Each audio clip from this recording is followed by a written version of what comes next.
Hello दोस्तों, welcome back to my channel. I hope आप सभी बहुत बहुत अच्छे होंगे।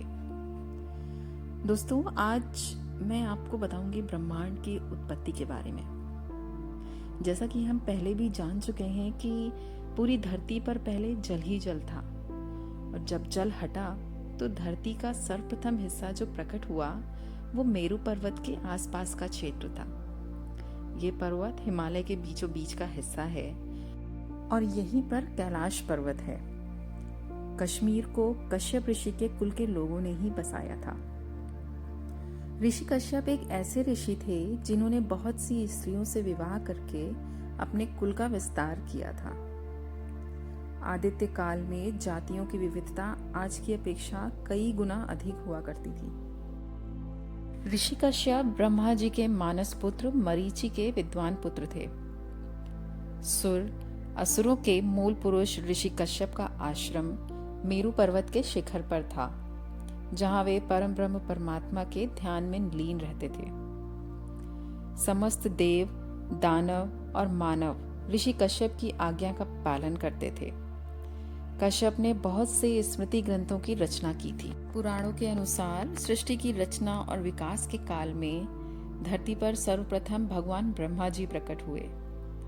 ब्रह्मा जी से दक्ष प्रजापति का जन्म हुआ। ब्रह्मा जी के निवेदन पर दक्ष प्रजापति ने अपनी पत्नी असिकनी के गर्भ से 66 कन्याएं पैदा की। इन कन्याओं में से 13 कन्याएं ऋषि कश्यप की पत्नियां बनी। मुख्यतः इन्हीं कन्याओं से सृष्टि का विकास हुआ और कश्यप ऋषि सृष्टिकर्ता कहलाए। ऐसा उल्लेखनीय है कि ब्रह्मा के पुत्रों के कुल के लोगों ने आपस में रोटी बेटी का संबंध रखकर कुल का विस्तार किया था। कश्यप की पत्नियां अदिति, दिति, दनु, काष्ठा, अरिष्टा, सुरसा, इला, मुनि, कोदवशा, ताम्रा, सुरभि, सुरसा, तिमि, विंता, कट्रु, पतांगी और यामिनी आदि थी।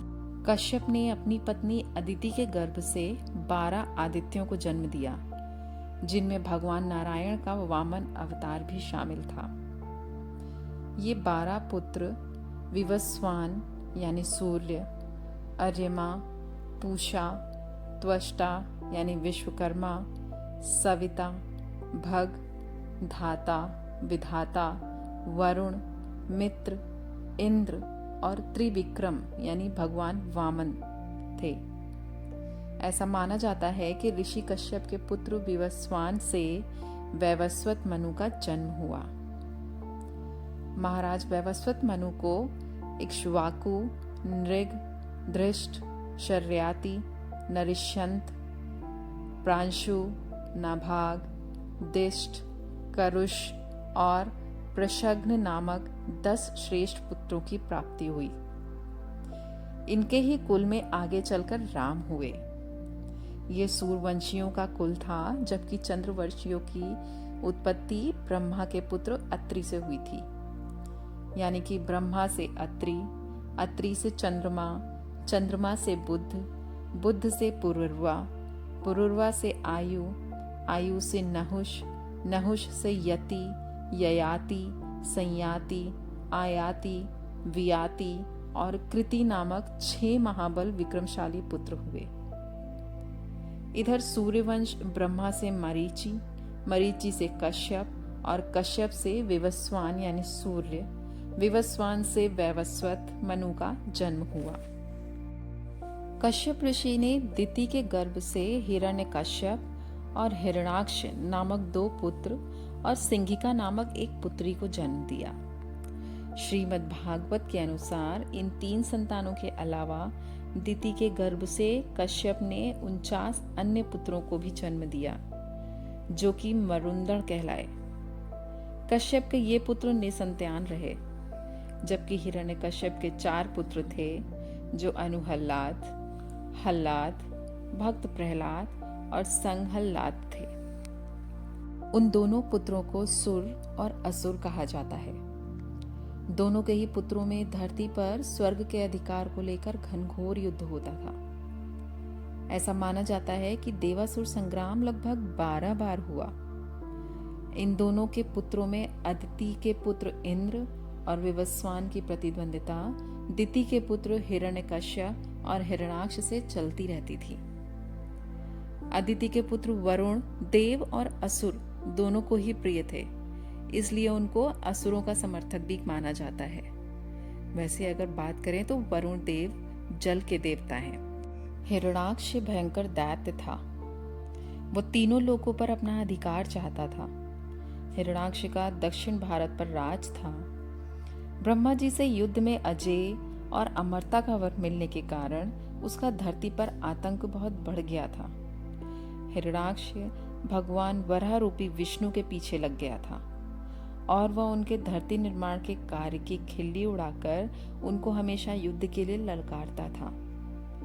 वराह भगवान ने जब रसातल से बाहर निकलकर पृथ्वी को समुद्र के ऊपर स्थापित कर दिया, तब उनका ध्यान हिरण्याक्ष पर गया। आदि वराह के साथ भी महाप्रबल वराह सेना थी। उन्होंने अपनी सेना को लेकर हिरण्याक्ष के क्षेत्र पर चढ़ाई कर दी और विंध्यगिरि के पाद प्रसूत जल समुद्र को पार कर उन्होंने हिरण्याक्ष के नगर को घेर लिया। संगमनेर में महासंग्राम हुआ और अंत में हिरण्याक्ष का अंत हो गया। आज भी दक्षिण भारत में हिंगोली, हिंगन घाट, हिंगना नदी और हिरण्याक्ष गढ़ हैंगड़े नाम के कई स्थान हैं। ऐसा उल्लेखनीय है कि सबसे पहले भगवान विष्णु ने नील वराह का अवतार लिया, फिर आदि वराह बनकर हिरण्याक्ष का वध किया। इसके बाद श्वेत वराह का अवतार नृसिंह अवतार के बाद लिया। हिरण्यकश्यप का पुत्र प्रहलाद भगवान विष्णु का भक्त था। हिरण्यकश्यप को ये बात अच्छी नहीं लगती थी। हिरण्याक्ष की तरह वो चाहता था कि संपूर्ण धरती के देव, दानव और मानव उसको ईश्वर माने। हिरण्यकश्यप को मारने के लिए भगवान विष्णु को नृसिंह का अवतार लेना पड़ा। भक्त प्रहलाद की कहानी से हम सभी अवगत हैं। होलिका दहन और नृसिंह जयंती इस घटना की याद में ही मनाई जाती है। तो दोस्तों, ये थी कहानी सृष्टि और ब्रह्मांड के उत्पत्ति की। अगर आपको कहानी पसंद आई हो तो प्लीज़ वीडियो को लाइक और कमेंट ज़रूर करिएगा।